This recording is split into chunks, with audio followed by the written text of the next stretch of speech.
from another realm, sends me a book for my birthday every year. And this year it was this book, Frequency, and the author talks about how we are moving from the age of information into the age of intuition. And I thought, oh, yeah, we like that, don't we? We like that, yeah. But all the intuition in the world, really, I was, So, it's Thanksgiving, a happy Thanksgiving. Thanksgiving is my favorite holiday because everyone gets to play. Everybody's included. And my experience is we're talking less about Thanksgiving dinner being hard. We're talking less about that this year, which is kind of cool, But still, if you listen to the news, there are tips on how to avoid uncomfortable conversations and, how to deal with, so and so. I'm like, that is so not on my radar. I'm just so grateful just to be here, to be, to have a pulse, to have made it this far. So I'm grateful, and I'm grateful to be grateful. Because, gratitude makes for more gratitude. The more grateful I am, it's the most marvelous thing, but just, they say the same thing about love.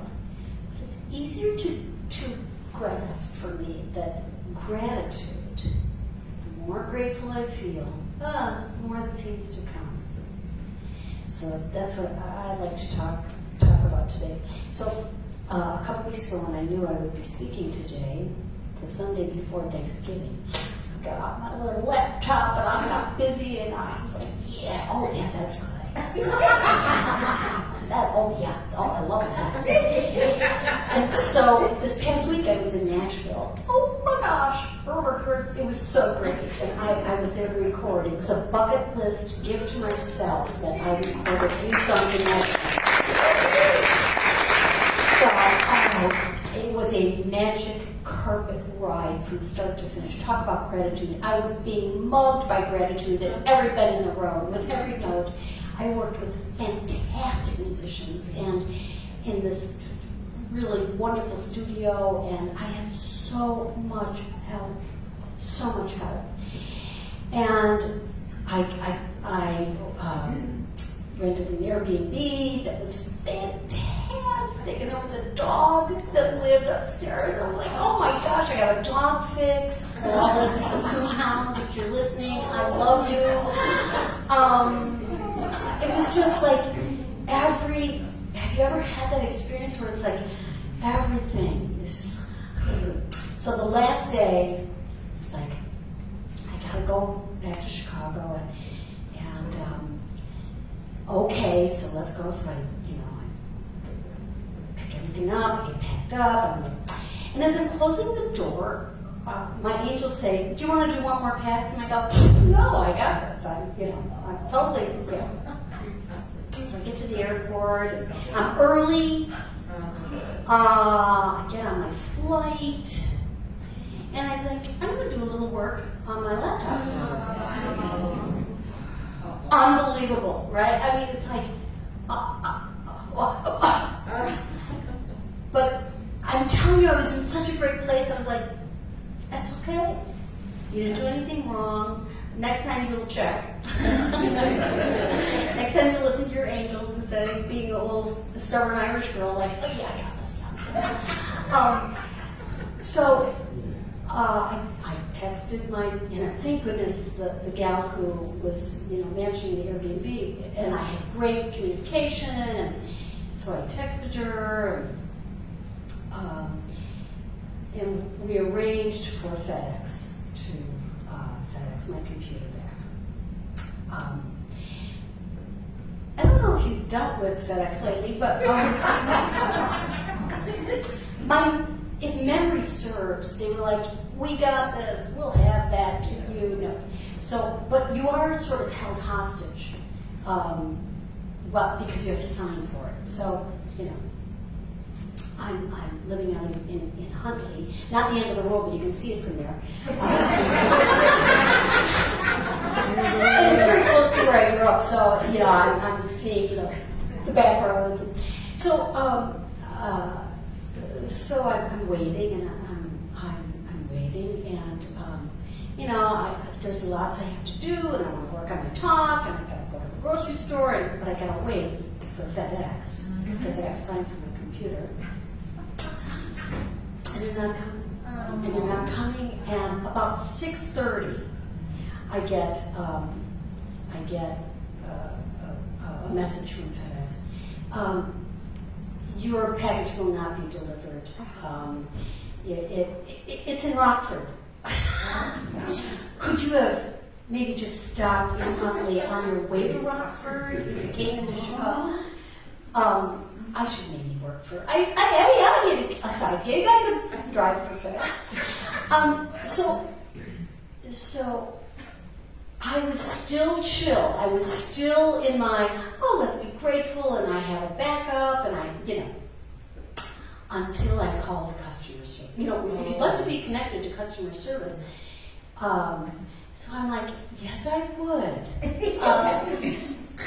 And I'm sorry, Joe, in customer service at FedEx, when he told me it's going to be 5 days. What?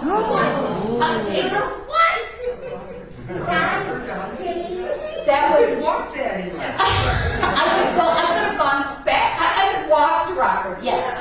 I said no. That's unacceptable. Yeah.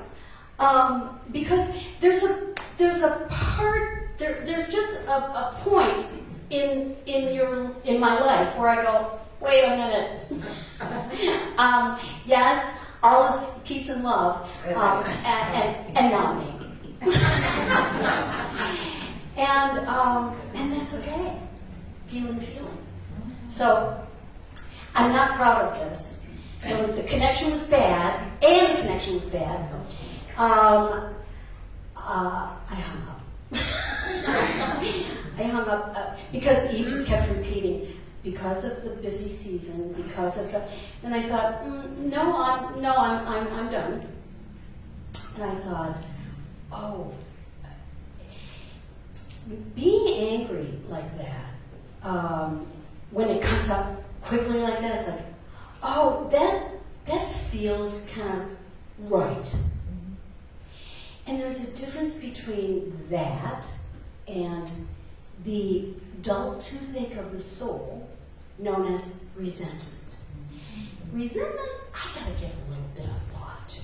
I have to sort of nurture that puppy.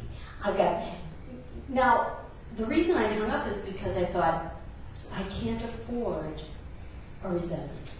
Because I can have a miracle or I can have a resentment. But I can't have both. So I thought, I need to sort of circumvent that. This is over. I got to put this over here now because I have to think about. I have to get busy, and so what came up was just go and tell this story because it's a teachable moment. It was a teachable moment for me.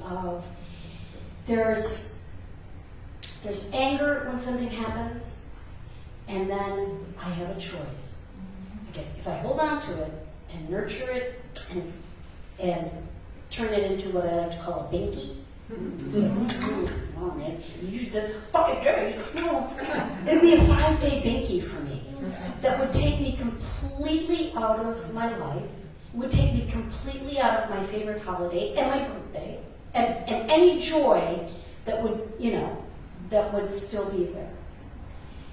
So, I thought, I'm powerless over FedEx. I cannot fix this. It's just the way it's going to go. I don't want to give it any more energy. And I'm sorry, but I had an iPad, my phone, and my old laptop. I thought, don't be a whiner. You know, this is a Cartier problem. This is a Cartier problem. Still, it bugged me, and that's okay. Because there's the balance. Even when I listen to Nick Ortner and tapping, I love Nick Ortner, I love tapping. When you tap, and our beloved Celeste is also a tapping practitioner, they have you, or he has you acknowledge, even though I'm afraid, even though I'm angry, even though I'm concerned about, and move through it. Because if I push that away and down, it's like trying to hold a beach ball under water with my pinky. It's going to come up at the most inopportune time. I'm going to be in line at Trader Joe's, and I'm going to lose it, over, small things. Nip it in the bud, it comes up, and get back to center. So, going into this holiday, again, I had no idea gratitude was the healing force. And I'm gonna liken it to, I'm gonna go so far as to say maybe it's the gateway to forgiveness. Because I can't go right to forgiveness sometimes. I have to process, but I can get to gratitude if I just take a breath. Just take a breath, get to gratitude. That's what I realized. So I'm just grateful. It can come back to me. So I called again. I wanted to get somebody else. And I didn't get a person. I got a prompt, push to over. If you'd like to pick this up at your local, I'm like, well, yes. It'll be at the FedEx office on Monday, the next business day, tomorrow. I'm like, see, calm down. But after you put your dukes up a little bit and felt that, and that's okay. Is there another way? Is there another way I could look at this? Because perception. How do I want to look at this? There was a Quaker father who came in the house from working in the fields to find his daughter standing at the window at the front of the house crying because she was watching her brothers bring the family dog that had been hit by a car and killed into the yard. He saw her standing there crying. And he guided her by the shoulders to the back of the house where she started laughing in joy because she was looking out at a tree that she had helped plant was in full bloom. And he said, see, thee was looking out the wrong window. I want to choose my windows wisely. Because certainly for many months, I was just trying to find how to raise the blinds on a window. I was so grief-stricken. And all I could do was, I'd stay in my jammies most of the day in the beginning and watch Anne with an E and Call the Midwife on Netflix. Couldn't take anything any more intense. Oh, and Heartland about horses and yeehaw, Canada, jeepers. So beautiful. Because Call the Midwife and Anne with me made me cry. Each episode made me cry. And that's really what I needed to do. Just needed to cry. Cry like, like never before, really. And they didn't come easily, the tears, because I kept hearing the voice saying, "Fuck up, yeah, get back in the game." All my friends were saying, "You gotta get on, you gotta get online, you gotta get on Facebook Live and do concerts online." I'm like, I'm not doing anything. I'm not gonna do anything. I'm not gonna try to figure this out. I just had to sit down, and that was the right thing to do.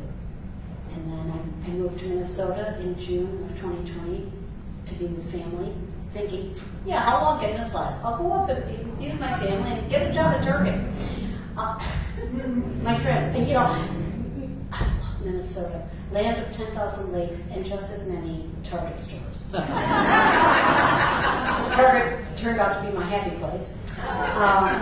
And my sister boards a couple of horses about 10 minutes from her house, and she and her husband Bob have Luna, a standard poodle, which is my favorite breed of dog. Luna, the wonder poodle.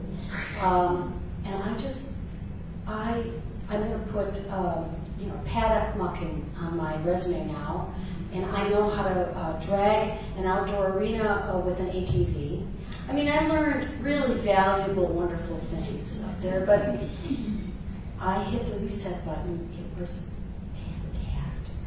I also took training in becoming a certified recovery specialist. So I'm taking 40 years of recovery and 35 years of spiritual counseling into the field, because all light workers are being called to the front lines. We are. That means everyone sitting in this room called to the front lines, light workers. It is time, and really we don't have much time. I wrote a song during the pandemic. We are out of time for anything but love. We are out of time for anything but love. So, what's my perception going to be going into the new world? Going into a new experience, certainly here at Unity Northwest. Grateful that this community still is thriving. Two directions I don't want to look. I always think that end of the year is beginning of the new year, starting with Thanksgiving. A lot of people think it starts with Halloween, but not yet. So Thanksgiving really is a time that I go in.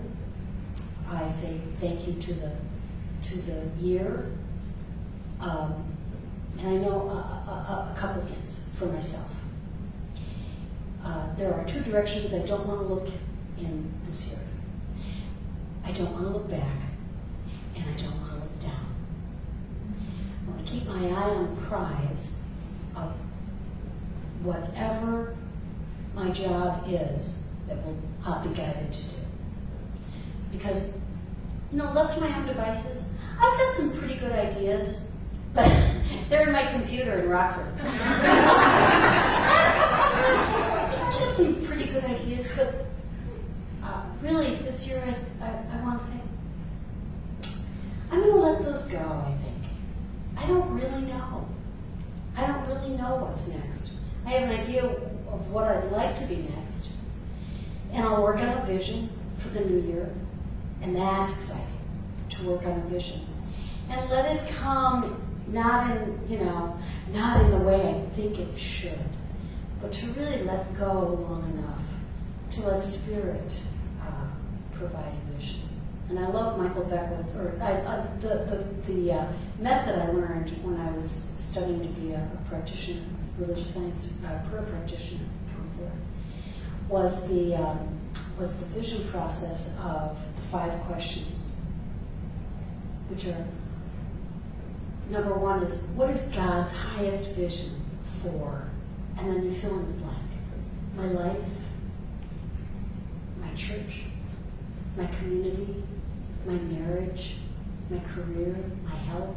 What is God's highest vision? Because God has an infinitely cooler imagination than I do. Thank you, God. Thank you, you. You've got a completely such a much better imagination. So, what is God's highest vision for? Number 2, what are the God qualities I want present in this vision? Joy, love, romance, understanding, wisdom, humor. Put it all those aspects of God.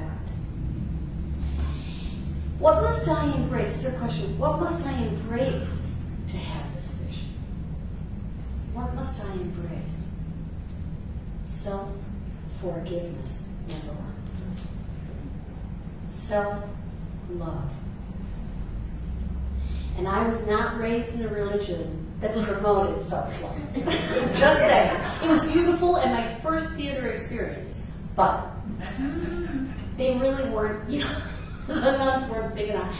I'm really big on saying, love yourself this lifetime. Yeah. Tell yourself every day, you're wonderful. Look in the mirror and say, you are amazing. Yeah.